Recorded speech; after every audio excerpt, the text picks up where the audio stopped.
The member for Ocean Reef. It is with significant honour that I rise to make my first speech in the Western Australian Legislative Assembly.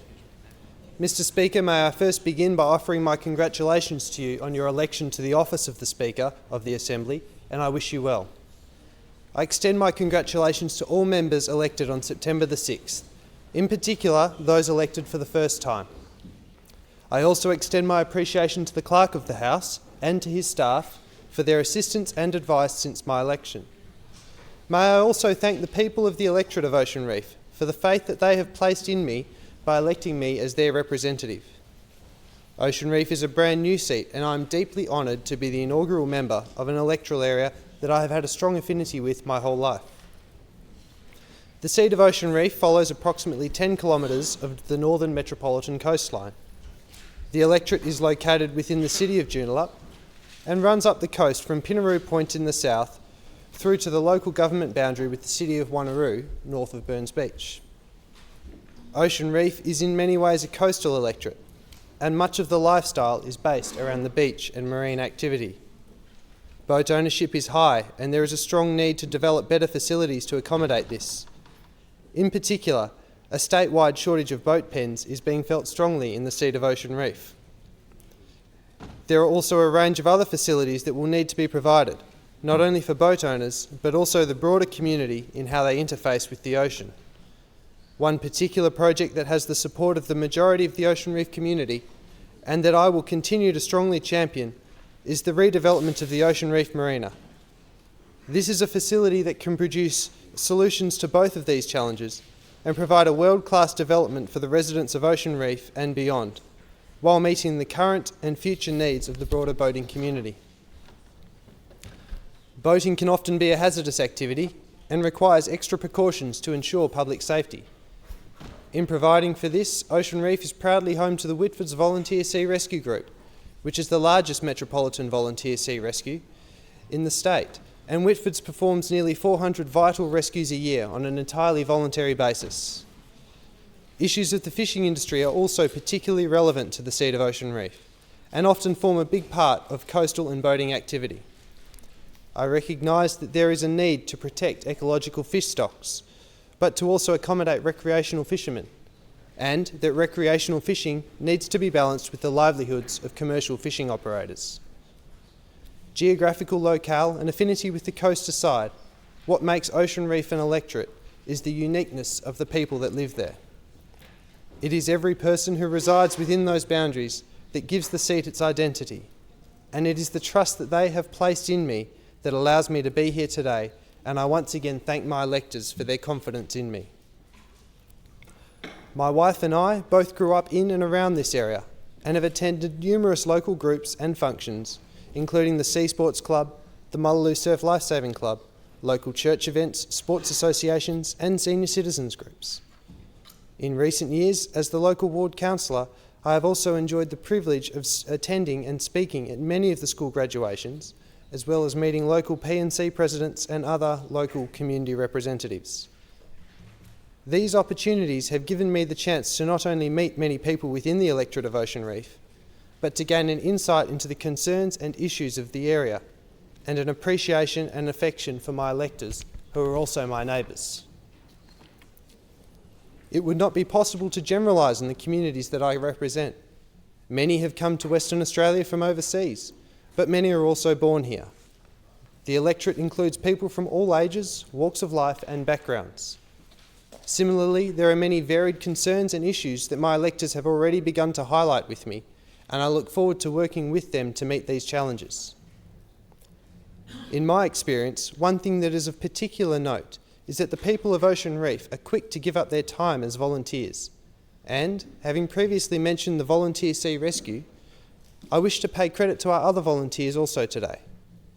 Indeed, we have seen such a volunteer turnout that some groups, such as the Mullaloo Surf Lifesaving Club, are having to put prospective members on a waiting list because there are more people who want to join in than they have the capacity to accommodate. Ocean Reef has a wealth of volunteers in just about every area imaginable.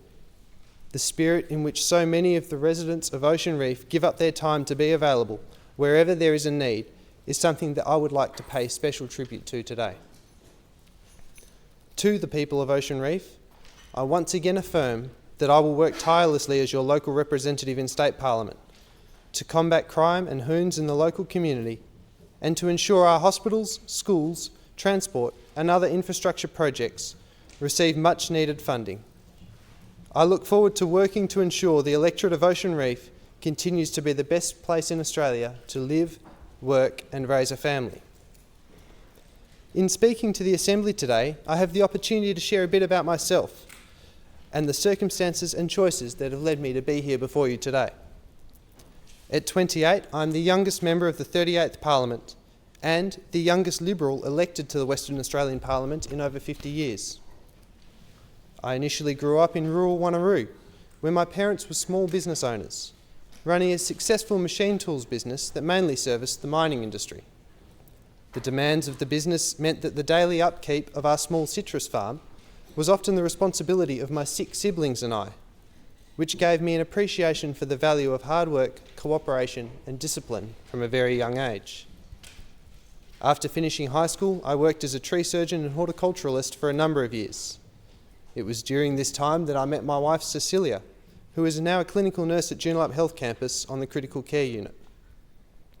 After we married, I returned to study as a mature age student, completing a Bachelor of Environmental Design at the University of Western Australia. It was while undertaking my studies that I realised that if I wanted to see my community change for the better, then I needed to stand up to effect that change, and this motivated me to successfully stand for the City of Joondalup Council in the North Central Ward. The philosophy of standing up to be part of the change that I wish to see is what motivated me to successfully stand for both my local council and as a candidate for my state electorate. Mr. Speaker, in sharing of my own history, I'm especially honoured that today, being Remembrance Day, is the day that I have the opportunity to give my first speech in this House. This is a day that holds 2 separate meanings for me, both deeply personal, yet both meanings have profoundly shaped who I am. The first is the meaning that I share with the rest of our community, that today is a day to commemorate the sacrifices of members of the armed forces and civilians in times of war, specifically since the First World War. On my mother's side, my Australian heritage goes back to the convict Cornelius Crawley, who was shipped to Australia in the early days of settlement.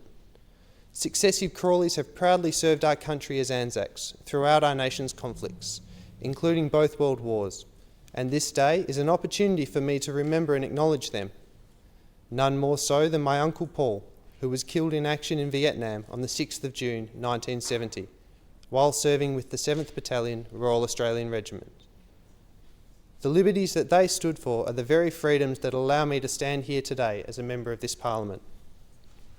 So, today, being Remembrance Day, brings to mind for me the motto of the Returned and Services League, that the price of liberty is eternal vigilance, and this is no less true here in Parliament.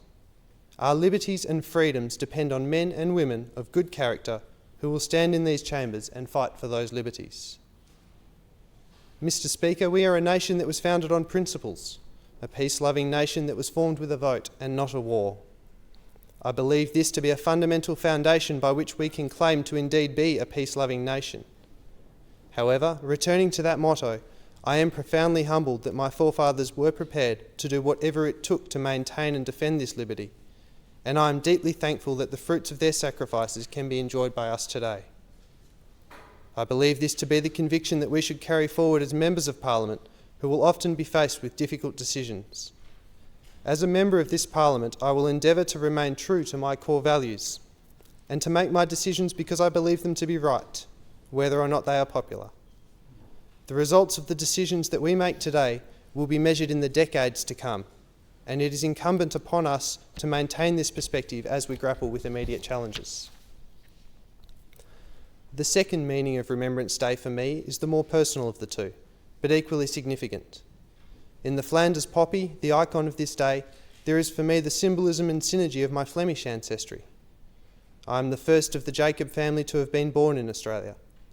Before this, the Jacobs have lived in the Flanders as far back as we can trace, and I honour the courage that it took my father to relocate his young family to Western Australia, knowing no one here and very little English. He came searching for a way of life and the opportunities that a growing and diverse state can offer. Whilst he embraced citizenship as quickly as he could, as with most migrant families, we retain a strong sense of pride and connection with that heritage that we share with other parts of the world. So, for me, the Flanders poppy represents not only the remembrance of our Australian Anzac heritage, but also recalls the Flanders fields that much of my family has called home for many generations, and remembrance of my father, a Flemish serviceman who has since passed. As I begin to serve Ocean Reef as a state member, I believe that I have been well prepared, as I have been very privileged to have represented much of this electorate in recent years as a local government councillor. My time on council has been an honour. The opportunity to make a difference in my local community has been an experience that has instilled in me the value of local representation. I have been amazed how the responsibility of being a local elected representative has become such a passion and the driving force of motivation in my life. I have learnt the importance of having elected representatives who are there first and foremost to make decisions in the best interests of their electorate, and not themselves. My time on council has given me an appreciation for principles of good governance, and I will commit myself in this role to growing in both my understanding and my implementation of governance principles. I would like to use this opportunity today to also acknowledge and thank my fellow elected members and the staff of the City of Joondalup for their friendship and for everything that I've learnt from working with them. As I now embark on the new challenge of State Parliament, I am grateful for the foundation and the invaluable education that I have gained through my work on Joondalup City Council. They have been the experiences that have helped shape and prepare me to work for the seat of Ocean Reef and the state of Western Australia to face the challenges that lie ahead. Other experiences which I believe will serve me well in this place are my background in architecture and planning. Having studied architecture at UW at the University of Western Australia, worked for an architectural firm, and through my role in local government, I bring to the Parliament particular technical skills in the areas of architecture, planning and development. I hope to use these skills to assist in the future growth and development of well-planned and sustainable urban communities across Western Australia, and look forward to working in close association with key industry groups, including the Urban Development Institute of Australia, the Housing Industry Association and the Master Builders Association, to ensure that quality, affordable housing is available and that more efficient systems are in place for processing development approvals across all government agencies. This is a key area through which we can begin to address many of our urban sustainability challenges. Greater implementation of environmentally sensitive and sustainable design principles in both architecture and planning can help deliver a quality way of life that is far more energy efficient and environmentally responsible. In speaking specifically to metropolitan Perth, our climatic conditions present opportunities to build smarter and more efficiently, with structures that respond to our local climate and reduce our reliance on artificial heating and cooling. Similarly, in urban planning, by creatively addressing our densities and zonings, we have the opportunity to achieve diverse yet quality planning outcomes, which will also lead to a more sustainable city and state. However, as we strive for better outcomes, we must also ensure that supply meets demand and that home ownership remains an achievable target for everyday Western Australians. Whilst my own background is more in the area of urban development, I would like to touch briefly on the development of our resource industry and the need for government to ensure reliable supplies of energy and water. Although I have limited involvement in this field, I realise the economic importance which the mining and resource industry has for the prosperity of Western Australia. And, as a person starting out in my parliamentary career, I will endeavour to develop a better understanding of the key issues by working closely with industry bodies such as the Chamber of Minerals and Energy, the Australian Pipeline Association and the Association of Mining and Exploration Companies. As a government, we need to work to remove the red tape and bureaucracy restricting the development of our resource industry, in particular the North West Shelf, to enable the development of additional gas fields such as the Browse Basin. Another crucial responsibility of government, which is of particular focus for me, is the integrity of our society and the importance of promoting family values in public policy. I firmly believe that the strength of the traditional family unit is the best means by which our social fabric can be maintained and restored. I was deeply blessed to have grown up in a strong family unit. It was not perfect because there are no perfect people, but my parents maintained a strong marriage, which in turn fostered a healthy family environment for me to grow up in, giving me the best possible foundation from which to build my life, and I thank them for that. As a government, when faced with matters of social policy, we need to ensure that our decisions always foster and encourage the healthy family unit. As I begin to draw to a close, I would like to express my appreciation to the many friends who have volunteered their time and support so that I could be successfully elected and stand here today. I would also like to take particular note of those who have joined us in the gallery tonight. Cecilia and I consider ourselves truly blessed that there are too many of you to name here, but we will always remember and value the individual roles that you have each played, and we are forever grateful. I would, however, like to use this opportunity to briefly make some specific acknowledgements. Firstly, I would like to thank God for what I believe to be a divine opportunity. While I stand charged with a measure of authority, I will endeavour to exercise it with humility and in a considered manner. To my beautiful wife, Cecilia, we have partnered in everything that we do, and so much of my being here today can be attributed to you. I cannot thank you enough for the sacrifices that you have made so that we could be here today. To David and Cindy Harding, who first believed in Cecilia and I for this path and followed through with their support all the way. Can I also acknowledge the wonderful friends that we have made over the years in the Liberal Party who have supported us to be here today, in particular members of the Moore Division and its President, Councillor Ian Goodenough, and his family. To both Cecilia and my family, for all your support, in particular my mother Julia, who constantly lives an example and is a great hero in my life. Finally, to my late father Mark Jacob, your principles and your passion for WA politics have become my inheritance, and my only regret is that you could not be here to see us today. I will always endeavour to heed my lessons, stay true to the principles you instilled in me, and be a son that you would have been proud of. Mr. Speaker, I would like to conclude with a quote from Abraham Lincoln that I believe will be relevant to my role as a member of the Legislative Assembly. He said, and I quote, "I've never had a policy, I've just tried to do my very best each and every day." I wish all my fellow members well, and I thank you, Mr. Deputy Speaker, for this opportunity.